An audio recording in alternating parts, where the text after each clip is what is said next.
नमस्कार शोधार्थियों। YouTube channel क्योंकि कहना ज़रूरी है में आज हम लवली गोस्वामी जी के साथ हैं। एक सॉफ्टवेयर फर्म में मार्केटिंग लीड करते हुए आधुनिक हिंदी कवि और साहित्यकार लवली गोस्वामी अपनी कविताओं से किसी को भी सोचने पर मजबूर कर सकती हैं। कर्नाटक में साहित्यिक मंचों पर हिस्सा बनकर लवली हिंदी के विस्तार के लिए लगातार प्रयत्नशील है। एक गैर हिंदी भाषी राज्य में हिंदी को स्थापित करना आसान काम नहीं, लेकिन वहाँ रहते हुए लवली गोस्वामी ने ये साबित कर दिया कि देश हो, राज्य हो, शहर, चाहे कोई भी हो, आपकी भाषा हमेशा आपके साथ चलती है। आइए मिलते हैं बेंगलुरु में रहने वाली लवली गोस्वामी से और जानते हैं उनकी कविताओं और लेखन को थोड़ा और करीब से। शोधार्थियों, लवली गोस्वामी का जन्म धनबाद में हुआ। वह मूलतः दर्शन और मिथक शास्त्र की स्वतंत्र टिप्पणीकार और कवयित्री हैं। कुछ वर्ष पूर्व प्रकाशित उनकी पुस्तक प्राचीन भारत में मातृसत्ता और यौनिकता बहुत चर्चा में रही। वह सैद्धांतिक लेखन में सक्रिय हैं, साथ ही उनकी कविता यात्रा भी जारी है। पिछले कुछ वर्षों में जिन नए कवियों ने हिंदी के गंभीर पाठक वर्ग का ध्यान अपनी ओर खींचा है, उसमें लवली गोस्वामी प्रमुख हैं। उनकी आरंभिक कविताओं में से ही उनकी रचनात्मकता की ओर ध्यान आकृष्ट हो जाता है। प्रेम उनकी कविताओं का मुख्य स्वर रहा है, जहां मृत्युबोध भी एक अंतर्धारा की तरह उसमें लगातार बहती रहती है। उदासी मेरी मातृभाषा है हाल ही में प्रकाशित इनका काव्य संग्रह है। इस संग्रह से पूर्व इनकी कविताएं आजकल, वसुधा, ज्ञानोदय, पूर्वाग्रह, हंस, कथादेश, आहा जिंदगी, सदा नीरा, समावर्तन आदि कई समसामयिक पत्र पत्रिकाओं में वेब माध्यमों के द्वारा बड़ी प्रमुखता से प्रकाशित होती रही है। लवली गोस्वामी इन दिनों एक उपन्यास पर भी सृजनशील हैं। फिलॉसफी और मैनेजमेंट से पोस्ट ग्रेजुएट लवली गोस्वामी आधुनिक हिंदी कवि और उपन्यासकार के रूप में खास पहचान बना रही हैं। लवली कम लिखती हैं, लेकिन जितना भी लिखती हैं बेहतरीन लिखती हैं। ये बात सच है और अच्छा लेखन हमेशा मंजा हुआ, थिर कर, समय मांगता है और अनुभव भी। और ये दोनों ही बातें लवली में के लेखन में गहराई से देखने को मिलती है। किताबें और सोशल मीडिया से निकलकर लवली की कविता को सामने बैठकर अगर इनकी आवाज़ में आप सुने तो और दिलचस्प हो जाता है, क्योंकि इनकी कविताओं की सबसे ख़ास बात यह है कि कविता पढ़ते हुए आँखों पर कई तरह के चित्र उभरते हैं और हर पंक्ति अपने आप में एक अलग कहानी कहती है। शोधार्थियों, जैसा कि मैं बता रही हूँ कि इनकी कविता में कथानक होता है। जो मैंने पाया, इनकी कविता विजुअलाइज होती है, यानी दृश्यात्मक है, एक चित्र सा सामने उकेरती है। ठहर कर पढ़ना और पढ़कर ठहरना लवली को आता है। कविताओं में ठहराव भी हो, अनुभव हो, संवेदना हो, गहराई हो और बहुत सारे स्मृति चित्र हों, तो और क्या चाहिए। जीवन को अलग ढंग से देखने का लहजा है लवली के पास। इनसे इनका एक नया पाठक वर्ग भी बन रहा है। शोधार्थियों, मैं चाहूँगी कि सदी के महत्वपूर्ण कवियों की श्रृंखला में लवली गोस्वामी की इन 5 कविताओं के द्वारा हम उनके सहयात्री बने और यात्रा करते हुए न केवल इनकी कविताओं का वाचन, विवेचन, विश्लेषण करूँगी, बल्कि आपको लवली के प्रेम को परखने की, प्रेम को जीने की जो ललक है, जो चहक है, उससे रूबरू कराऊँगी। शोधार्थियों, आप पाठ्यक्रम पढ़ते हैं तो तमाम तरह के विमर्श पढ़ रहे हैं, इसलिए ये कविताएं महत्वपूर्ण हैं। इन कविताओं को देखिए और समझिए। मेरी पसंद की पहली कविता है लवली की। एक दिन मुझे अदम्य जिज्ञासु तार्किक आदमी मिला। वह हर बीज को फोड़ कर देख रहा था कि उसके अंदर क्या है। मैं उसे अंत तक समझा नहीं पाई कि बीज के अंदर पेड़ होते हैं, बीज के अंदर पेड़ होते हैं। तो संभावना ही जीवन है। संभावनाओं से अकुआए हुए अंकुरित बीज विशाल वटवृक्ष बनते हैं और ये बीज का पुष्प पल्लवित होना, बढ़ना, फलना फूलना और फिर फल फूल से लद जाना और एक वटवृक्ष में तब्दील हो जाना दरअसल संभावनाएं हैं। जीवन की तृषा है, जीवन की भूख प्यास है। अगर आस विश्वास थामे रहे हम और हम इस तरह आगे बढ़ते रहे, कल्पनाशील रहे, अपनी जिजीविका को अपने साथ संलग्न किए हुए आगे बढ़ते रहे तो तमाम तरह की आपाधापी में, तमाम तरह के उतार चढ़ाव में, ऊंच नीच में हम अपने आप को बरकरार रख सकेंगे और उसी हौसले और हिम्मत के साथ आगे बढ़ सकेंगे। दूसरी कविता है, कविता की असंख्य परिभाषाएं हैं। तुम्हारे ऊपर सोकर तुम्हें चूमने से पहले मैं अपनी नाक की नोक से तुम्हारी नाक की नोक दबाती हूँ। मुझे वह दबाव महसूस होता है जो कविता की पहली पंक्ति लिखने से पहले कलम की नोक कागज पर डालती है। थोड़ी झिझकती सी उत्सुक दाब जब कभी मैंने माँ के पैर गर्म पानी की तश्तरी में डुबोकर उसकी बिवाइयाँ पुरानी टूथब्रश से साफ की, उस पर पेट्रोलियम जेली लगाई, उसके चेहरे पर मुझे महसूस हुआ सुख, उष्ण और मुलायम सुख, वह जो एक कविता पूरी कर लेने पर होता है। सर्दी की एक सुबह धूप में अपने पैरों पर बच्चे को निर्वसन लिटाकर मैंने उस पर सरसों का तेल मला। अब वह थक कर डायरी पर लेटी कलम की तरह निश्चिंत सो रहा है। कविता जैसा ही उसका निर्दोष गुलाबी चेहरा, मुझे भरोसा है कि मेरे शब्द उसकी निष्कलुष नींद के भीतर सांस ले रहे हैं। आहा, क्या बिंब है। आप देख रहे हैं। लवली का परिचय बताते हुए शोधार्थियों, मैंने आपको बताया कि कविता में कहानी सी बुनती हैं, कई घटनाएं और परिस्थितियां पिरोती हैं, एक श्रृंखलाबद्ध।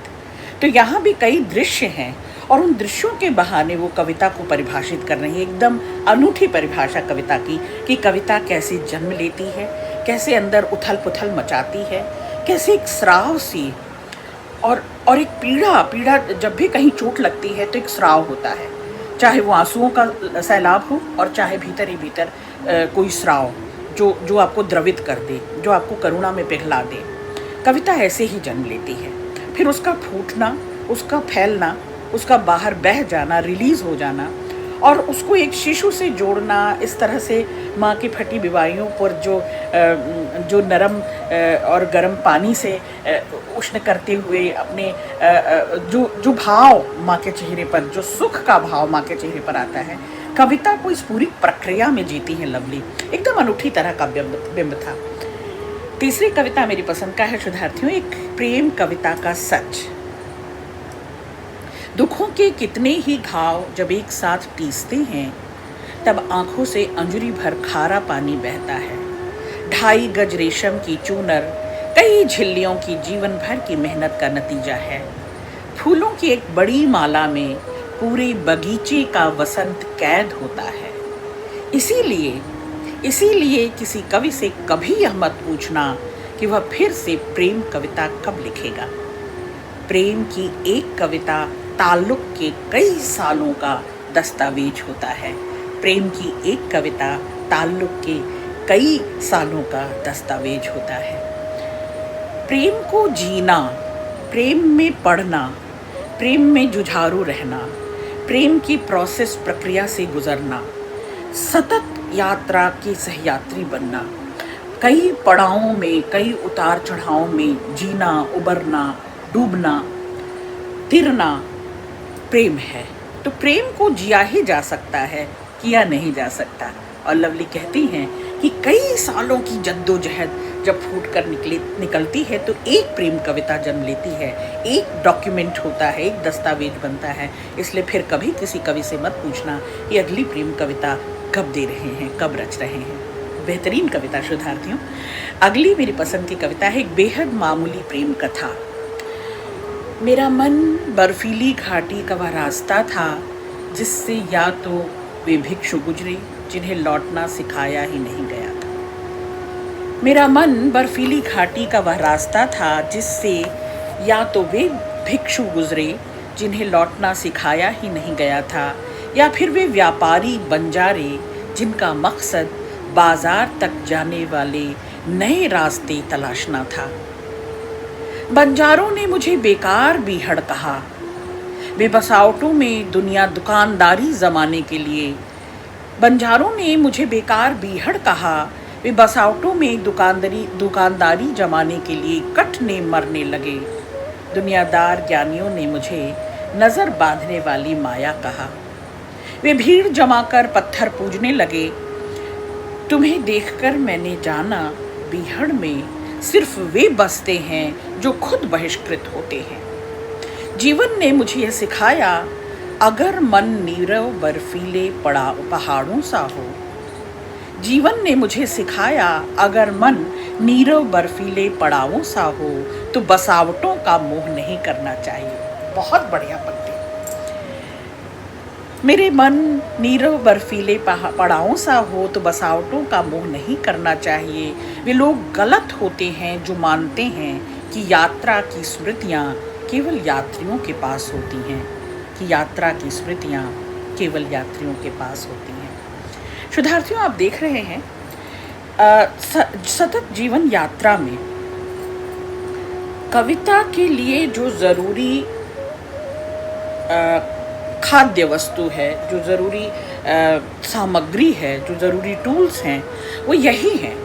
क्या जीवन में बटोरने वाले अनुभव, बेतरतीब सुधियाँ और स्मृतियाँ जो हमारे यादों के ख़जाने में कैद हैं, और बहुत सारा हमारा संवेदनात्मक जुड़ाव, लगाव, अपनाव।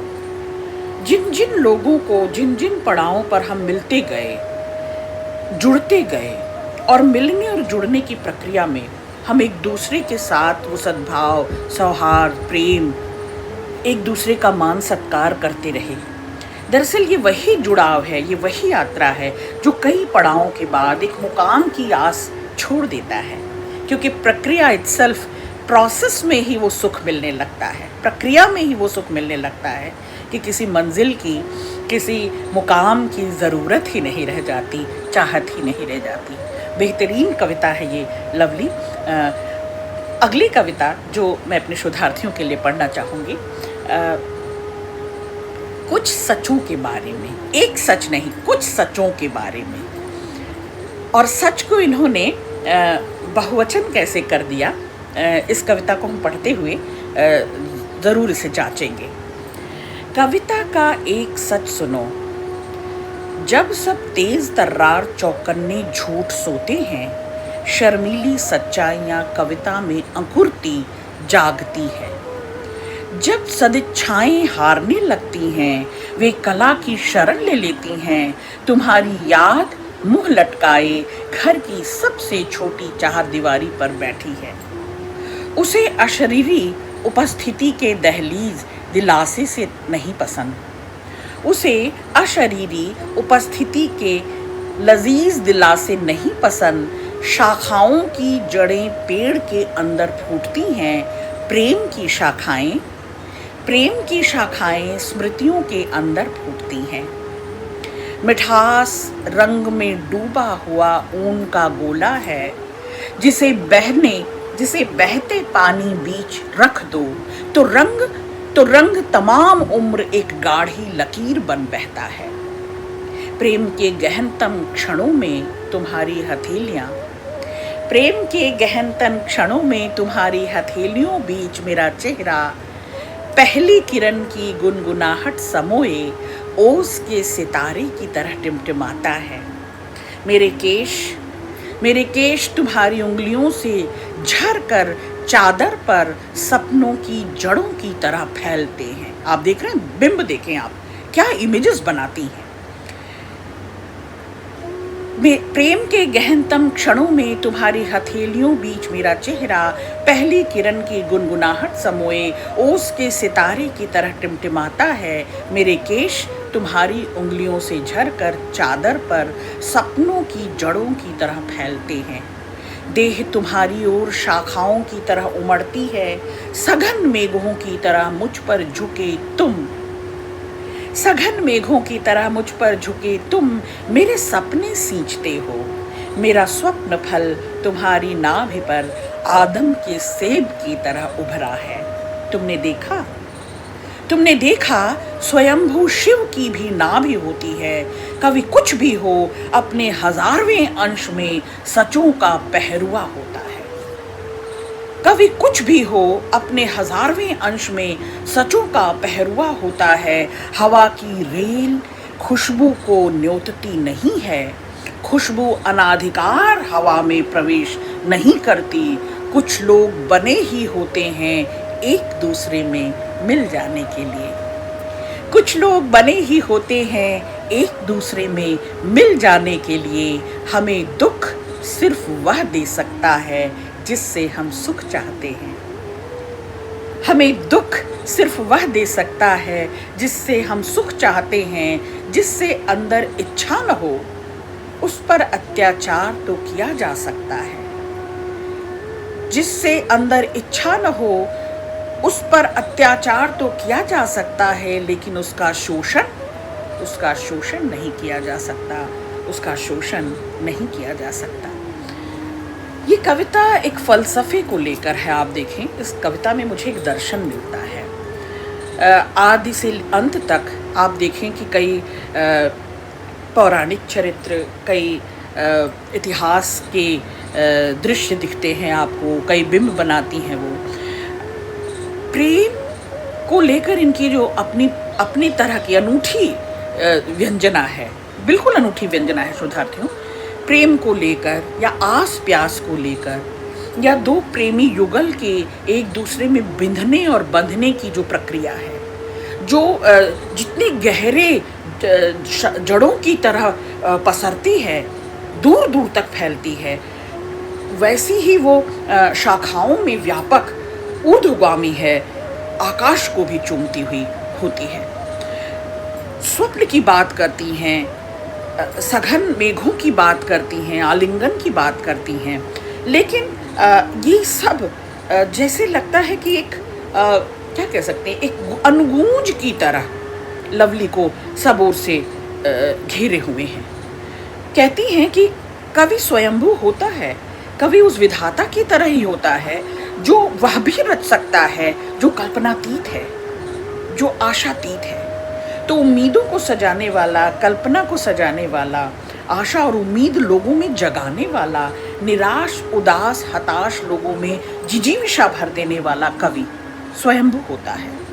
और वह भी उसे वो बहुत सचेत सचेष्ट जागरूक कहती हैं कि वो परमात्मा का ही वो हजारवां अंश है, वो उसका पहरेदार है जो लगातार प्रकृति को बदलते हुए, प्रेम को बदलते हुए, इस समूची सृष्टि को बदलते हुए अपनी आंखों से देख रहा होता है और साक्षी होता है। और अंतिम फलसफा जो देती है लवली बेहतरीन है शोधार्थियों, कि जिससे आपको सबसे ज़्यादा आकांक्षा है, इच्छा है, जिसकी आप सबसे ज़्यादा कामना करते हैं, चाहना करते हैं, दुख वही दे सकता है जिससे आप संलग्न होते हैं, जिससे आप जुड़ाव महसूस करते हैं। तो अगर वो आस प्यास विश्वास या बहुत अधिक किसी से कामना करना, बहुत अधिक किसी से उम्मीद लगाए बैठना ही दुख का सबसे बड़ा कारण होता है, और सुख दुख नहीं तो समावेशी भाव होते हैं। बेहतरीन कविताएं। बहुत शुक्रिया लवली, बहुत शुक्रिया।